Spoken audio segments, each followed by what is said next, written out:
कुमार स्वामी नायक गोंगो लुगु लटोका radio Fiji 2 में पुराना गाना लगे हमें बहुत अच्छा लगे। रेडियो फीजी 2 देश की धड़कन। In this bulletin, rapist pastor gets hefty sentence. Trade Expo generates interest.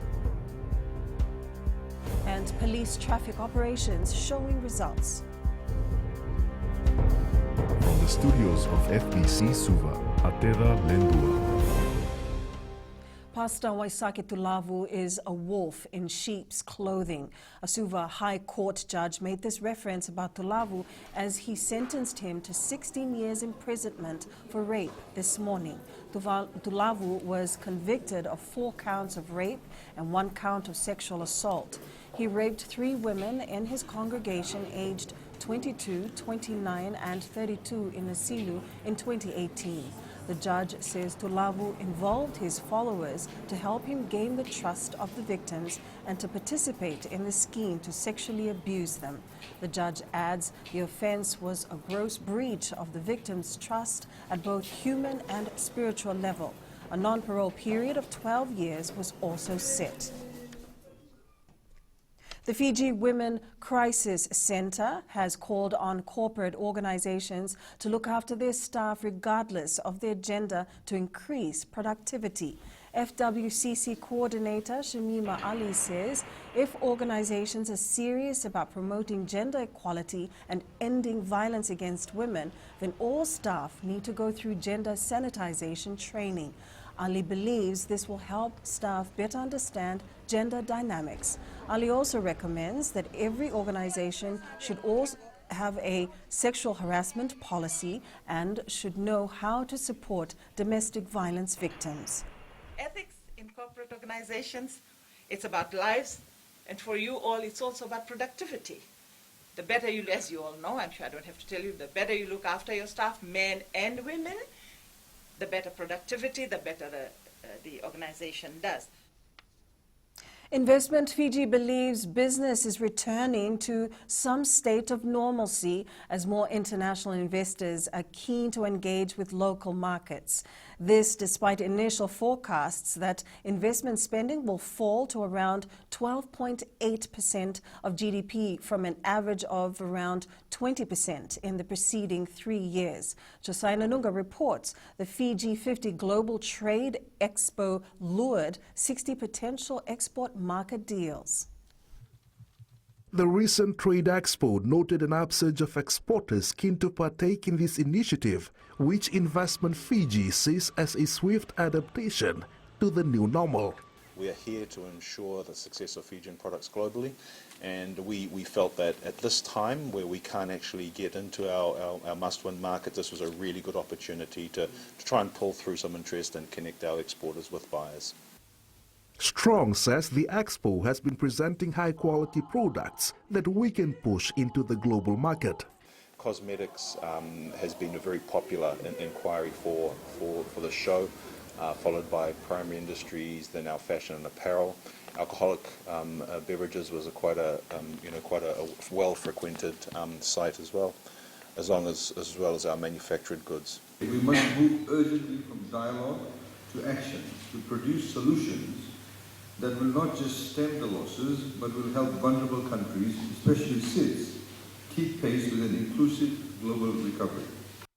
The expo will be ongoing throughout this month, and Investment Fiji will make it a yearly event to promote exporters and the Fijian brands. Josai Nanunga, FBC News. The Fiji Police Force, through its traffic management operation, has been able to address the flow of traffic during peak hours in all major towns and cities. Chief of Operation ACP Abdul Khan says, with the festive season around the corner, they have mobilized and deployed teams around the country to ensure public safety. ACP Khan says there should be no room for excuses from officers. We cannot be coming with an excuse of it is an adverse weather conditions or whatever. If you'll see that even if it's rain, police officers will be out there. But in last few days, there's been a traffic management review traffic flow that has been reviewed at Lambasa, where there used to be some traffic congestion as well in Lambasa. And the officers have looked into that and have put a mechanism in place as how they can have a traffic flow. 75 communities have benefited from the 3-year Wakawai Fiji Pro-Resilience Project, which came to an end yesterday. Funded by the European Union and implemented by the Adventist Development and Relief Agency, the exit strategy marks the gradual transition from project-supported activities to independent operation. Close to 10,500 subsistence farmers have been trained, of which 5,028 were from Maduwata. EU Team Leader Economic and Agriculture Sectors for the Pacific, Barbara Rickson, says the region is at the forefront of climate-induced disasters and the project aims to improve resilience. The El Niño phenomenon is not something new to the Pacific region. El Niño-induced drought has been recognized as a driver of food insecurity, impacting more than 41 million people worldwide. In Fiji, El Niño has multiplied existing challenges like food insecurity, health issues, and the lack of access to clean drinking water. Farmers in the north have been urged to make good use of the assistance provided by the government, especially during this pandemic. While officiating at the Agriculture Show in the Northern Division, Assistant Minister for Agriculture, Viam Pillay, said the government has provided initiatives, training and farm resources. He said farmers should ensure that they produce enough to meet the demands locally and also for export.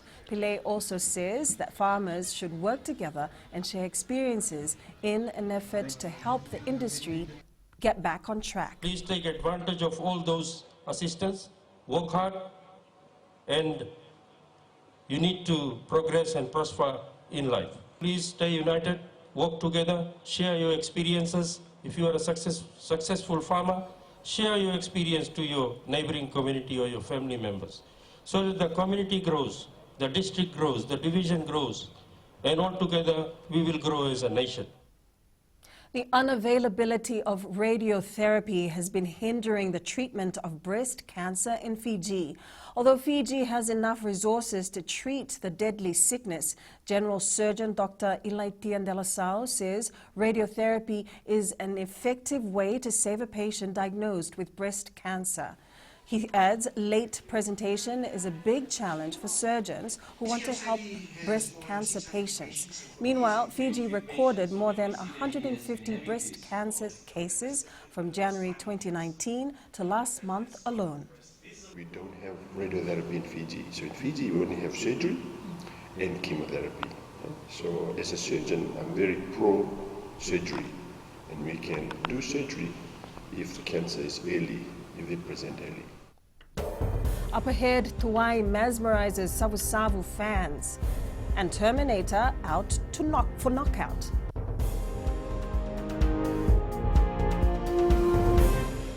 Bola, ang gono ilutoka butalita ka ng Bola FM bertini nambang 2 NSR. Bola FM nambang 2 NSR.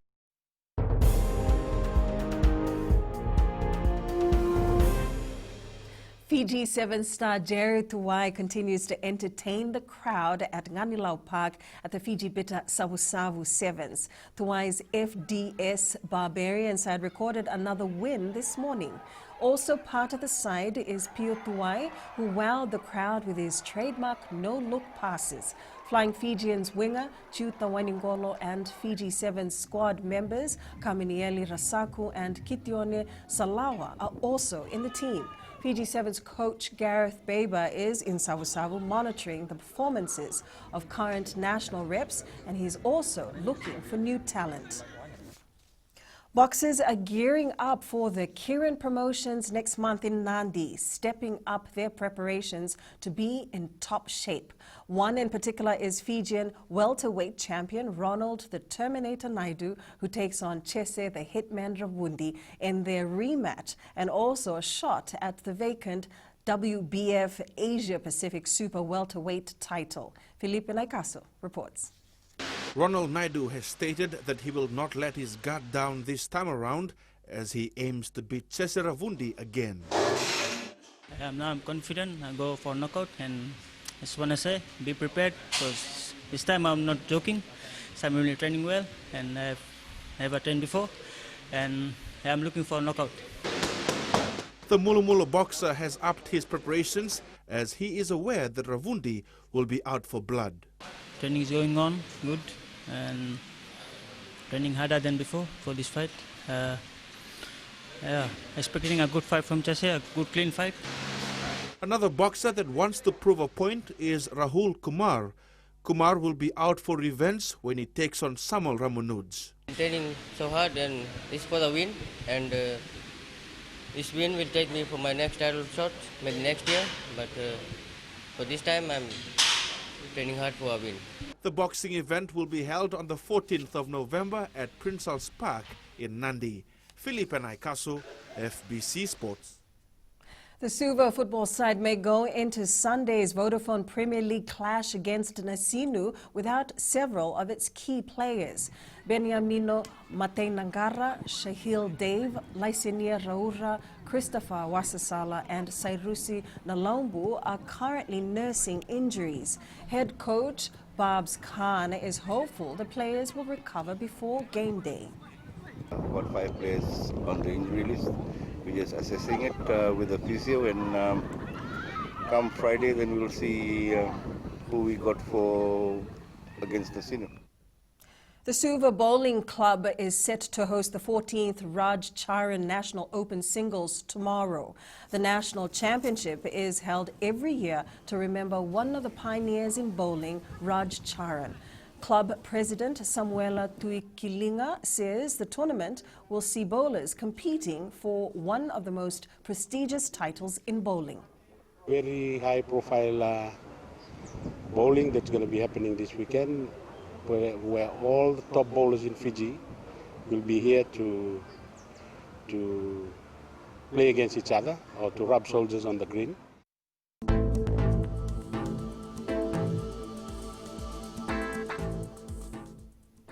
Fine conditions prevail over most parts of the country today. The forecast for tomorrow calls for cloudy periods and some scattered showers. That's FBC News Now. Join us again at 7 p.m. for our major bulletin. You need news you can trust. Get the facts from FBC's TV, radio and digital news at fbcnews.com.fj, keeping Fijians connected with the truth. Have a good weekend.